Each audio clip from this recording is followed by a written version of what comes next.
ये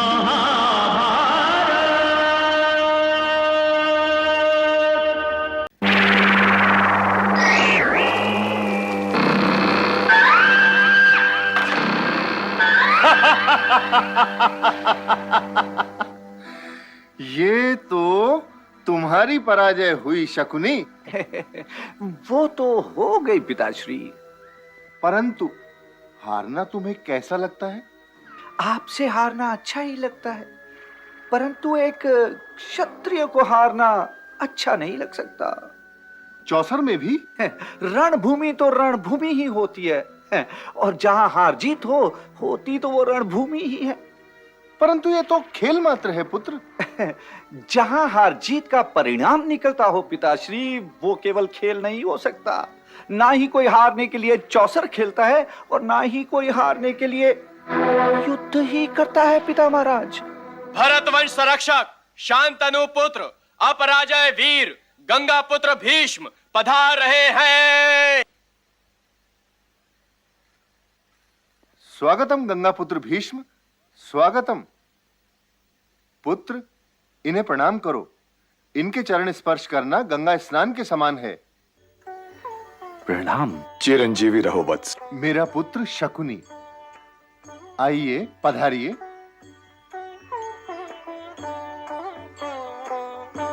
आसन ग्रहण कीजिए गंगा पुत्र।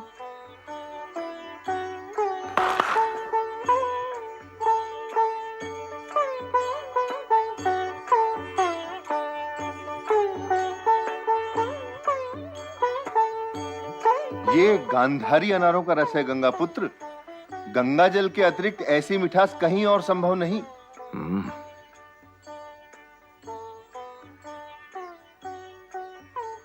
मीठा है, परंतु इससे अधिक मिठास भी संभव है गांधार नरेश। आप बुरा न मानिए गांधार नरेश, मेरे लिए इन अनारों के रस से कहीं अधिक मिठास आपकी उस हां में होगी जो यदि आपने मेरी प्रार्थना सुनकर की। पहेलियां ना बुझाइए गंगा पुत्र। मैं कुरु राजकुमार धृतराष्ट्र के लिए राजकुमारी गांधारी का हाथ मांगने आया हूं नरेश। मेरी बहन का हाथ आपने पांडु के लिए क्यों नहीं मांगा गंगा पुत्र? उसके लिए वो अंधाई क्यों सोचा? शकुनी, क्षमा चाहता हूं पिताश्री। आप मेरी चंद्रमुखी पुत्री को हस्तिनापुर के चंद्रवंशियों में ले जाने के लिए आए हैं, परंतु गंगा पुत्र, आपका ध्यान इस ओर तो जाना चाहिए था कि राजकुमार धृतराष्ट्र नेत्रहीन हैं। उनके जीवन में गंधार देश का ये चंद्रमा निकला तो क्या और ना निकला तो क्या, उनका जीवन तो सदैव अंधकार में ही बंधा रहेगा। ऐसा ना कहिए पिताश्री। परंपरा अनुसार वरमाला मेरे हाथों में है। यह निर्णय लेना मेरा अधिकार है कि मेरा विवाह किससे होगा। क्या आप मुझसे मेरा वो अधिकार भी छीन लेना चाहते हैं? गांधारी, मैं अपने पिता गंधार नरेश, अपने भाई राजकुमार शकुनी, तात श्री भीष्म और शंकर भगवान को साक्षी मानकर राजकुमार धृतराष्ट्र को अपना वर चुनती हूं। गांधारी पुत्री, अभी मेरी बात पूरी नहीं हुई है पिताश्री। गुरु राजकुमार धृतराष्ट्र को अपना पति मानना गौरव की बात है, सौभाग्य की बात है। सौभाग्य की बात इसलिए है कि यदि मेरा सौंदर्य चला भी जाए तब भी मेरे लिए वैवाहिक जीवन में कोई उथल पुथल नहीं होगी, क्योंकि गुरु राजकुमार धृतराष्ट्र मुझे मेरे शारीरिक सौंदर्य के आधार पर स्वीकार नहीं कर रहे हैं ताजश्री।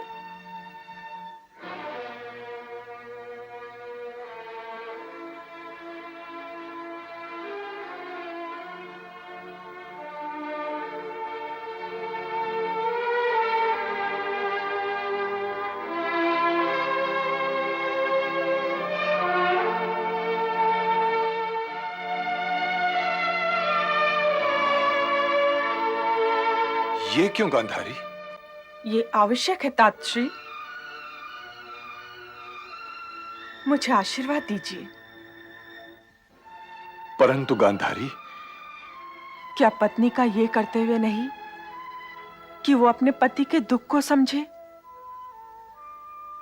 मैंने आज से अपने जीवन को उसी अंधकार में लपेट लिया है जिस अंधकार में कुरु राजकुमार धृतराष्ट्र का जीवन लिपटा हुआ है। मैं इस प्रकाश को, इस जीते जागते पृथ्वीलोक को क्यों देखूं जिसका वे अनुभव नहीं कर सकते? पत्नी की भाग्य रेखा को तो पति की भाग्य रेखा से ही निकलना चाहिए ना ताजश्री। धन्य हो। सौभाग्यवती भव, शतपुत्रवती भव। परंतु यह प्रतिज्ञा भी भीष्म है गांधारी। हर वरदान, हर आशीर्वाद से बड़ी, इसलिए केवल सौभाग्यवती होने का आशीर्वाद दे रहा हूं। यदि तुम्हारी यही इच्छा है पुत्री, तो मेरा आशीर्वाद भी लेती जाओ। भगवान सदैव तुम्हें सुखी रखे।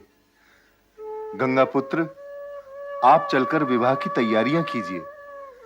गांधारी अपने भाई शकुनी के साथ हस्तिनापुर पहुंच जाएगी। धन्यवाद।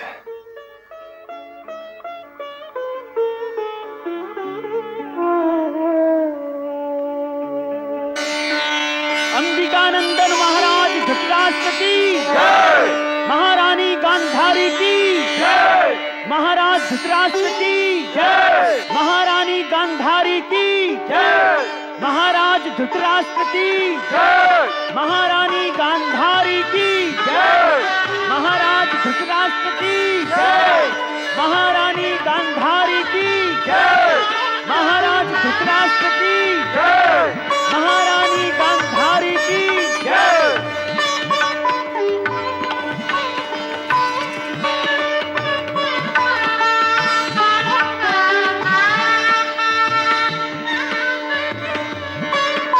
हस्तिनापुर महाराज के न्याय की जय और उस अन्याय की जय जो भरतवंशी महाराजाधिराज धृतराष्ट्र स्वयं अपने पुत्र दुर्योधन के साथ कर रहे हैं। महाराज का नाम तो भारतवर्ष के इतिहास में रुपहले सुनहरे अक्षरों में लिखा जाएगा, परंतु मैं अपने भांजे और गांधारी पुत्र दुर्योधन के साथ यह अन्याय नहीं होने दूंगा। तो मैं क्या करूं? क्या कुंती से यह कह दूं कि वो पांडु पुत्रों को लेकर वापस वन में चली जाए? नहीं, मैंने ये कब कहा? भाई के अनाथ बच्चों की देखरेख तो करनी ही पड़ेगी, परंतु स्वर्गीय पांडु का वो भवन उन्हें देने की कोई आवश्यकता नहीं थी। वो भवन उन्हें देकर ठीक राजभवन में आपने उनके लिए उच्चाकांक्षाओं के बीज बो दिए। इसी भवन में कुंती पटरानी बनकर आई थी भ्राताश्री। अपने स्नेह की गंगा के घाट पे स्नान करने की आज्ञा देने से पहले आपको अपने पुत्र दुर्योधन के विषय में तो विचार कर लेना चाहिए था। हस्तिनापुर के भविष्य की रक्षा तो भीष्म जी कर ही रहे, परंतु अपने पुत्र के भविष्य की रक्षा तो आप ही को करनी पड़ेगी ना, क्योंकि वो तो अभी बच्चा है ना। और फिर तनिक ये भी तो सोचिए जीजाश्री कि वे पांडु पुत्र जो अब तक हिमालय के स्वच्छ वातावरण और ऋषि मुनियों के सत्संग में रहे हैं, उनका जी भला राजभवन की भीड़ भाड़ में कैसे लगता? वे तो यहाँ संतुष्ट और सुखी रह ही नहीं सकते। वन में उड़ान भरने वाले पंछी के लिए तो राजभवन पिंजरे के समान हुआ ना। गांधारी से तो कुंती ने यही कहा है कि उन्हें यहाँ हर प्रकार का सुख मिल रहा है। गांधारी की तो आपने भली कही, उसे विचार करना और ऊंच नीच देखना तो आता ही नहीं। अब बच्ची महारानी कुंती, तो उसे तो ये कहना ही चाहिए था। परंतु फिर भी इस राजभवन पर पांडवों का अधिकार दुर्योधन से कम नहीं है। उनका कोई अधिकार नहीं। मैं उन पांचों को मार डालूंगा और उस भीम के साथ बैठकर तो मैं भोजन भी नहीं कर सकता। और वो अर्जुन न जाने क्या समझता है अपने आप को। मैले धूल भरी वस्त्रों समेत पितामह की गोदी में चढ़ गया। ये लोग राजभवन में रहने योग्य नहीं है पिताश्री। वत्स वत्स, अपनी उत्तेजना को दबाओ वत्स। अपने पिताश्री के अन्याय को सहन करना सीखो। और अब आप भी विश्राम कीजिए महाराज, परंतु सोते जागते अपने राज मुकुट को कस के पकड़ना ना भूलिए। चलो वत्स, चलें।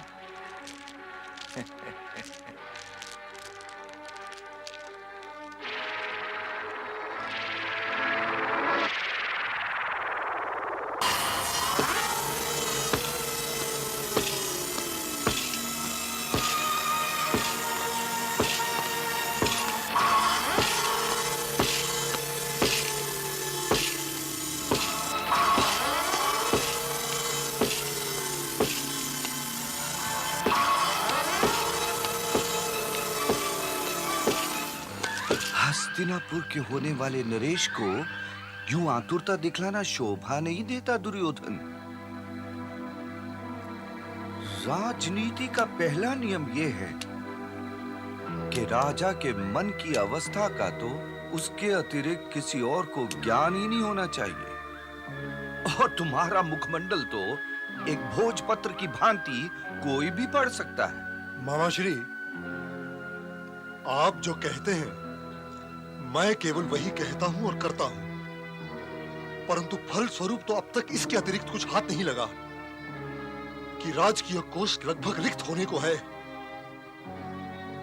और युधिष्ठिर की लोकप्रियता में कोई अपक्ष दिखाई नहीं देता।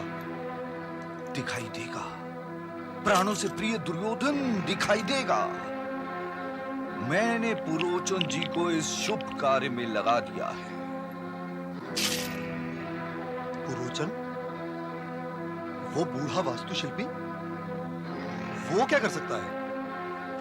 पुरोचन जी वो कार्य कर सकते हैं जो एक पूरी सेना नहीं कर सकती भांजे।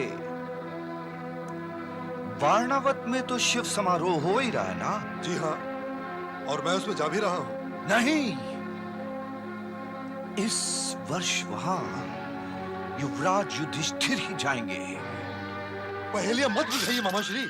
तुम में यही एक दोष है कि वाक्य पूरा सुनने का कष्ट ही नहीं उठाते भांजे। बीच में ही बोलने वाले पर टिप्पणियां करने लगते हो। मैं वहां पुरोचन जी से युवराज युधिष्ठिर के लिए 1 लाख से गृह बनवा रहा हूं। केवल 1 चिंगारी और युवराज युधिष्ठिर की कथा समाप्त। लाक्षागृह?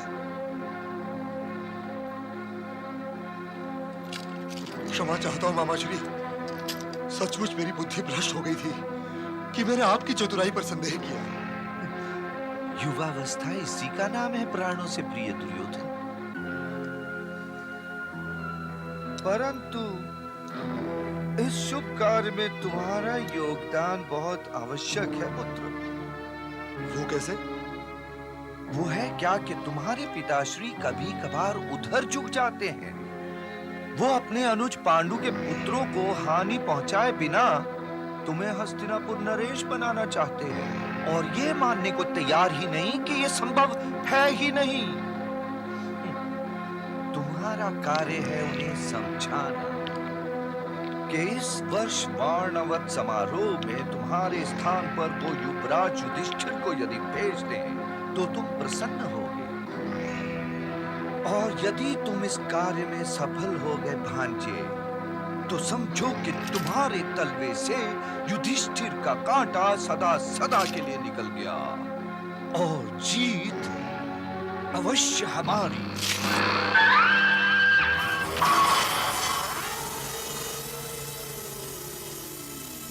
पिताश्री को मैं मना लूंगा।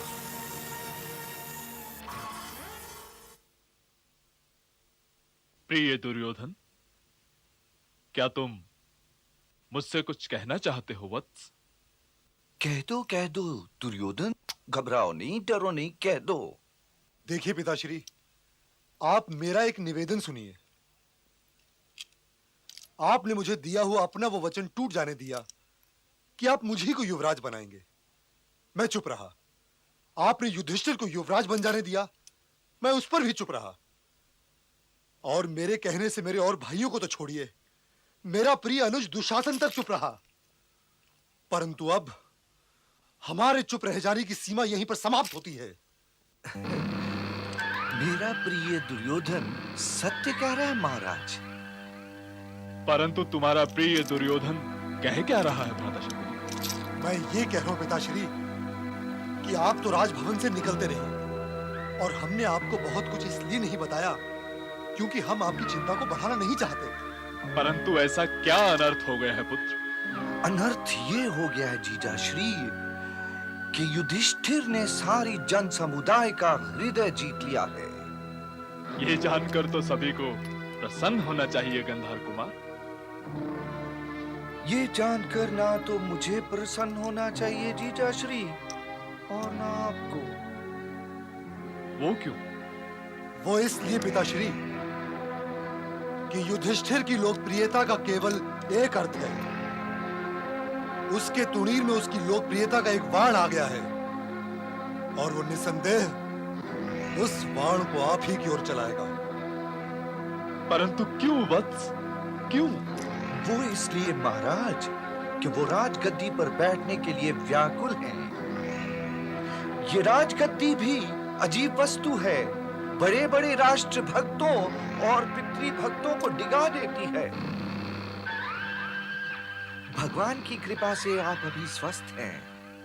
आशा है कि बहुत दिनों जीवित रहेंगे, तो आपके ना रहने की प्रतीक्षा करने से तो कहीं अच्छा रहेगा कि जन समुदाय और राज्य सभा के सम्मानित सदस्य आप पर दबाव डाले महाराज कि आप कुंती पुत्र युधिष्ठिर के पक्ष में सिंहासन से हट जाएं, क्योंकि वैसे भी तो आप पांडु के प्रतिनिधि के रूप में राज्य कर रहे हैं। अब आपके पास तो इस तर्क का कोई काट होगा, मेरे पास तो नहीं है जीजा श्री। परंतु मेरा युधिष्ठिर ऐसा नहीं कर सकता। ये कार्य आपका युधिष्ठिर स्वयं थोड़ी करेगा, ये कार्य उसकी ओर से करेंगे हस्तिनापुर के लोग। ये कार्य करेंगे वो राजा महाराजा जो स्वर्गीय पांडु के मित्र थे। आपको याद नहीं, जब युवराज का चुनाव चल रहा था तो आप ही के सेनापति ने किसका पक्ष लिया था?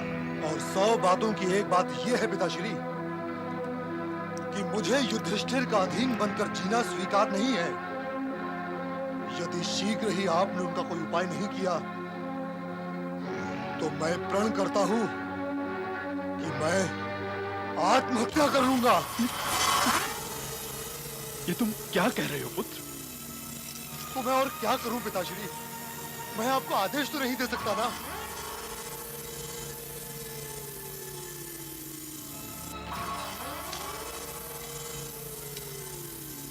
अच्छा,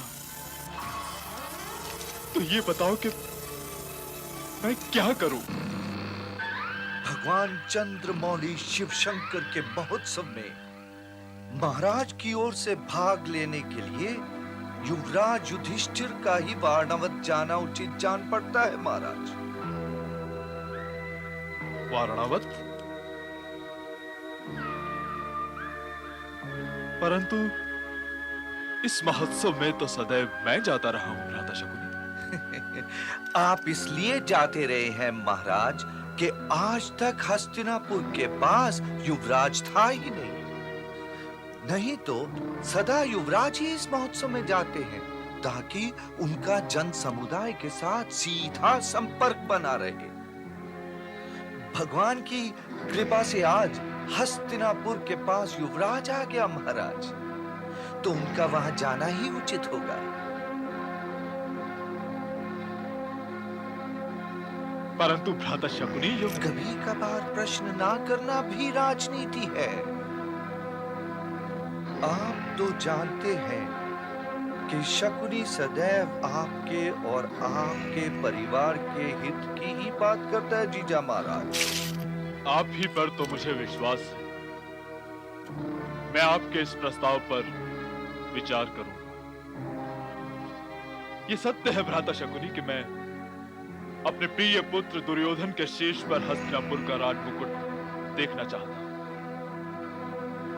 परंतु इसे भी सत्य ही समझिए कि मैं प्रिय युधिष्ठिर या अन्य पांडवों के साथ जानते बूझते हुए कोई अन्याय नहीं कर सकता। युधिष्ठिर मुझे अत्यंत प्रिय है, वो मेरा आज्ञाकारी भी है। तो फिर आज्ञा दे दीजिए महाराज कि युधिष्ठिर वाणावत समारोह में चला जाए। प्रिय युधिष्ठिर और पुत्र दुर्योधन आ गए। सब लोग आ चुके हैं महाराज, और आप ही की आज्ञा की प्रतीक्षा कर रहे हैं। द्युत क्रीड़ा आरंभ हो।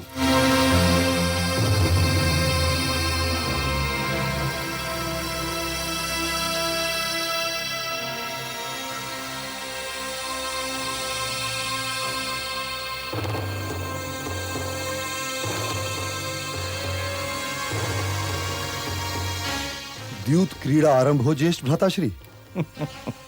पहले नियम तो बना लो पुत्र। भाइयों के बीच में नियम कैसे मामाश्री? क्रीड़ा तो क्रीड़ा ही होती है ज्येष्ठ भ्राताश्री, इसलिए खेल के शुभारंभ से पहले नियम तो बना ही लेने चाहिए ताकि खेल के उपरांत कोई आरोप न लगा सके। मेरी ओर से तो कोई विशेष नियम नहीं है अनुज, तुम बताओ। मैं तो केवल यह कहना चाहता हूं भ्राताश्री कि दाव तो मैं ही लगाऊंगा, परंतु पांसे मेरी ओर से पूज्य मामाश्री ही फेंकेंगे।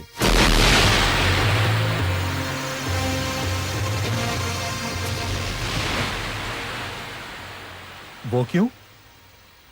यदि आपको पांसे फेंकना नहीं आता भ्राता दुर्योधन, तो फिर हमें द्यूत के लिए आमंत्रित ही क्यों किया? क्या इंद्रप्रस्थ नरेश मामाश्री से खेलते घबराते हैं? घबराने ना घबराने का तो प्रश्न ही नहीं उठता है सूत पुत्र अंगराज। प्रश्न तो यह है भ्राता दुर्योधन कि युद्ध और द्यूत में प्रति पुरुष को आगे नहीं किया जाता। अर्जुन ठीक कहते हैं महाराज। आपके लिए तो सदैव अर्जुन ही ठीक कहते हैं काकाश्री। यदि मेरे ज्येष्ठ भ्राताश्री नहीं खेलना चाहते तो न खेले, परंतु यदि द्यूत क्रीड़ा होगी तो पांसे मेरी ओर से मेरे पूज्य मामाश्री ही फेंकेंगे। क्रीड़ा में हारना अपमान नहीं होता पुत्र। मैं मान अपमान की बात नहीं कर रहा हूं पितामह, परंतु मेरी ओर से पांसे मेरे मामाश्री ही फेंकेंगे, नहीं तो यह द्यूत क्रीड़ा नहीं होगी। परंतु पुत्र, कोई एक कारण तो बताओ कि ऐसा क्यों होगा? ऐसा इसलिए होगा पिताश्री क्योंकि ऐसा होने के लिए मैं कह रहा हूं। यदि ज्येष्ठ भ्राताश्री को यह स्वीकार नहीं तो उठा लो चौसर, मैं जा रहा हूं। अनुज दुर्योधन, यदि तुम ये चाहते हो कि तुम्हारे पांसे मामाश्री फेंकें तो यही होगा, तुम बैठ जाओ। इतनी क्रोधित ना हो, बैठो भांजे बैठो।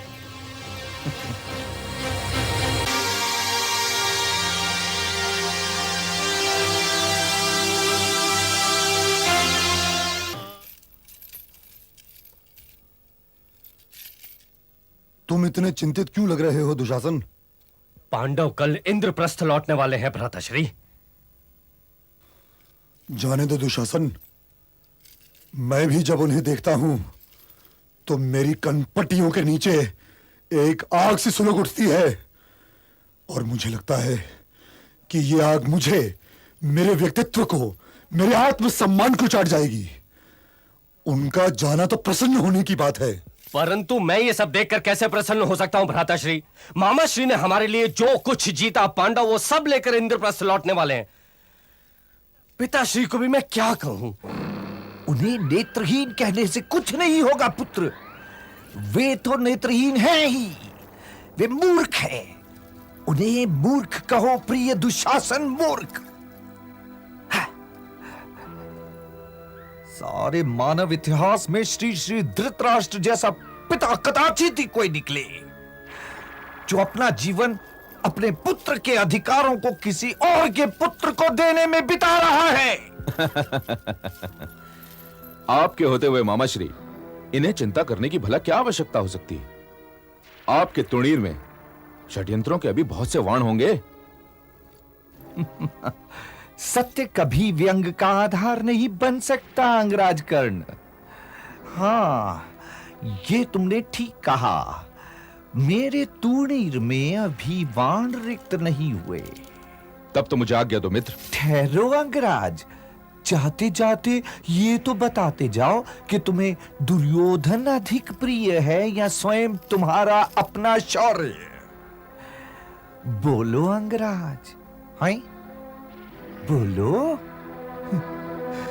मेरी इन दोनों सेनाओं ने तो दाव मार ही लिया था, परंतु द्रौपदी ने आकर सारा बना बनाया खेल बिगाड़ दिया। तुम भी तो वहां उपस्थित थे और तुम स्वयं साक्षी हो कि मेरी इन दोनों सेनाओं ने युद्ध जीत लिया था। द्रौपदी किसी दिव्यास्त्र की भांति आई और जीजाश्री डर गए, और इसी डर के कारण जीजाश्री ने द्रौपदी के साथ संधि कर ली। तो अब क्या किया जाए? यदि एक हाथ खेलने का अवसर मिल जाए भांजे, तो सब कुछ फिर से समेट लूं। असंभव। पिताश्री फिर से द्यूत की आज्ञा कभी नहीं देंगे। तब तो तुम महाराज के पुत्र मोह को समझे ही नहीं मित्र। तुम जो कुछ मांगोगे महाराज तुम्हें देने का प्रयत्न अवश्य करेंगे, इसलिए उनकी ओर से तो चिंता ही ना करो। प्रश्न है उन दोनों आचार्यों और गंगा पुत्र भीष्म का। अरे वे तीनों तो राज सिंहासन के ही पाए से बंधे हुए सिंह हैं। उनकी ओर से तो चिंता ही ना करो भांजो। हाँ, यदि चिंता करनी है तो विदुर की ओर से करो।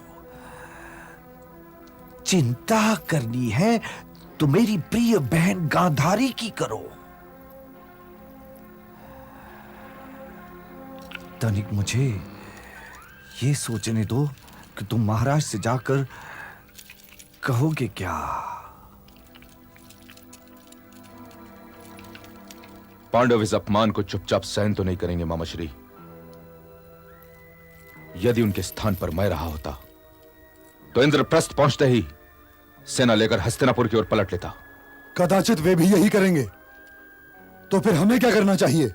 उनके आक्रमण से पहले स्वयं हमें उन पर आक्रमण कर देना चाहिए।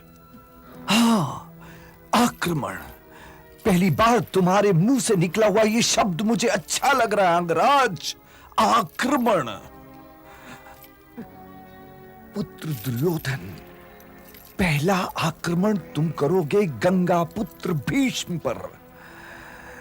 यदि उन्हें चित कर लिया तो ना रहेगा बांस और ना बजेगी बांसुरी। और ये आक्रमण तुम्हें अभी करना पड़ेगा, इसी समय पुत्र दुर्योधन, आक्रमण। हां भांजे, जाओ पुत्र, इसी समय।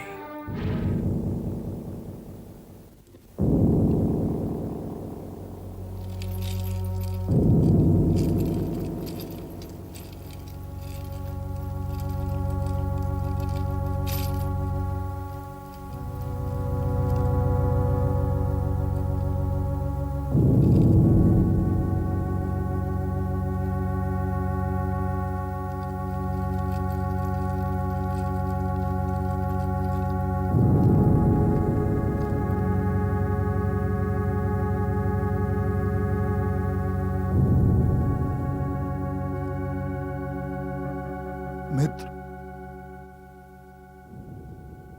इतनी रात का कैसे आना हुआ मित्र? क्या मित्र के निवास पर समय देखकर जाया जाता है? मैं तो बहुत पहले आ गया होता मित्र, परंतु अपने क्रोध की अग्नि को ठंडा करने के पश्चात ही आना चाहता था। मैं तुमसे क्षमा चाहता हूं। काहे के लिए? आज राज्यसभा में पितामह ने जो तुम्हारा अपमान किया, उसके लिए। यदि किसी सूत पुत्र को सूत पुत्र कह दिया जाए तो इसमें अपमान कैसा? अपमान तो उन्होंने तुम्हारा और दुशासन का किया है, परंतु वो तुम्हारे पितामह हैं। तुम लोगों से कुछ भी कह सकते हैं, पर वो मेरे विषय में एक बात याद रखना भूल गए। कि विराट युद्ध में मेरे 13 वानों ने उनके प्रिय गांडीवधारी अर्जुन को भी भेद कर रख दिया था। किंतु उन्हें केवल मेरे घाव दिखाई दिए। अर्जुन से द्वंद्व युद्ध तो मेरा अब होगा और इतिहास साक्षी होगा, और वही आने वाले युगों को बताएगा कि तुम्हारा मित्र कर्ण क्या था और कैसा था। इसलिए तुम मेरी चिंता न करो मित्र। यदि पितामह द्वारा मेरा अपमान हुआ भी, तो इस समाचार ने उस अपमान के घाव पर स्नेह लेप लगा दिया, क्योंकि पांडवों से अब युद्ध की तो ठहर ही गई है। मैं तो फिर भी यही कहूंगा। मामाश्री, अब आप कुछ नहीं बोलेंगे। युद्ध आपका कार्यक्षेत्र नहीं है।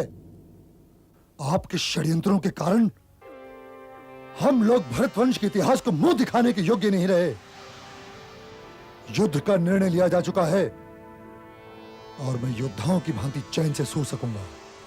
अरे मैं तो युद्ध को इसलिए टाल रहा था भांजे कि पांडवों को हराने का केवल एक उपाय है, परंतु तुम वो उपाय नहीं करोगे वो उपाय, क्योंकि तुम्हारा अहंकार तुम्हें किसी के आगे हाथ फैलाने की आज्ञा ही नहीं देता। मैं किसी के आगे हाथ नहीं फैलाऊंगा।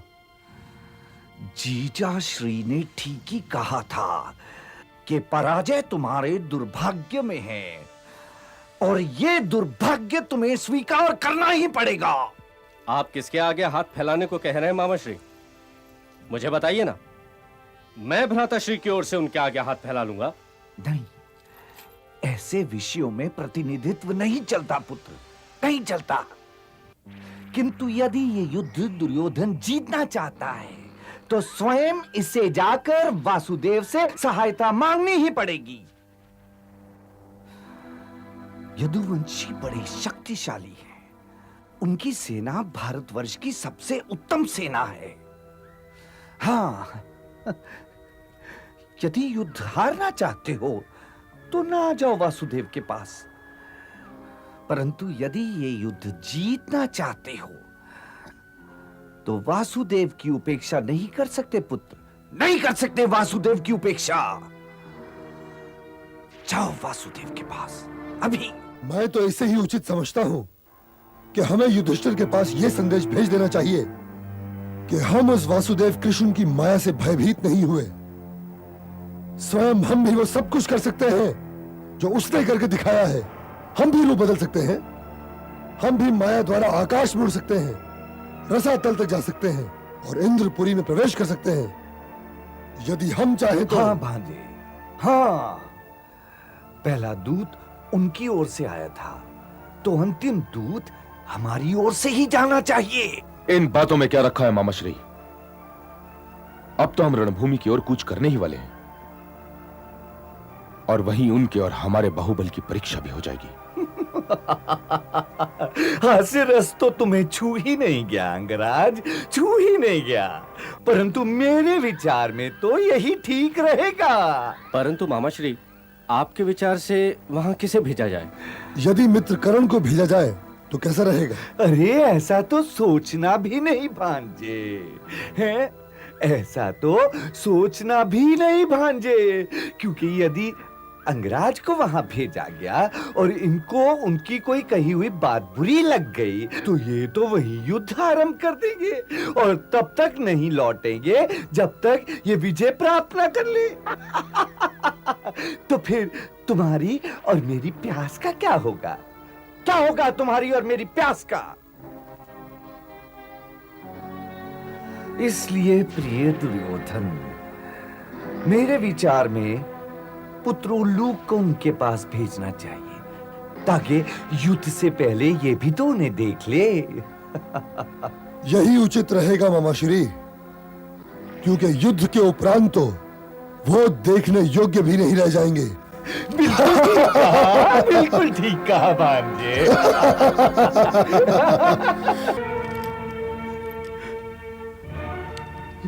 राधे, हे राधे, तुम वास्तव में बड़े वीर थे। परंतु तुम्हारे जीवन का मैंने कभी आदर नहीं किया राधे, कभी आदर नहीं किया। केवल दुर्योधन के कारण तुम्हें अपने बराबर बैठा पाया, हाँ, और उसे अपना अपमान समझता रहा,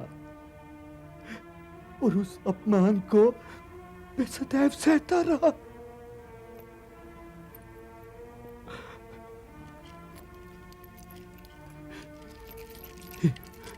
हे सूत पुत्र, हे राधे, हे अंगराज, वीर गति को प्राप्त होने की तुम्हारी इस अनोखी शैली ने तुम्हें आदरणीय बना दिया है अंगराज। हे महारथी, हे दानवीर कर्ण, मैं गंधार नरेश शकुनी तुम्हें शत शत प्रणाम करता हूं। सावधान धर्मराज युधिष्ठिर, सावधान प्रधान सेनापति।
सारथी, रथ गंधार नरेश की ओर ले चलो।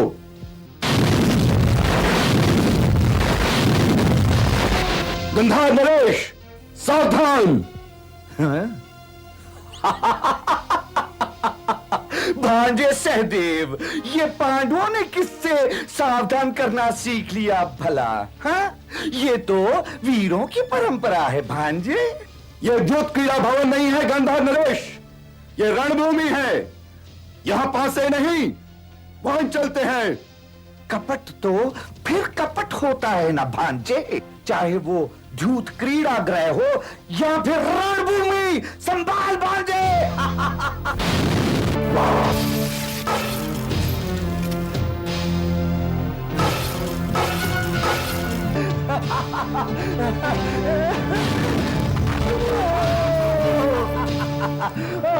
भांजे, उठो उठो। भांजे, गंधार नरेश।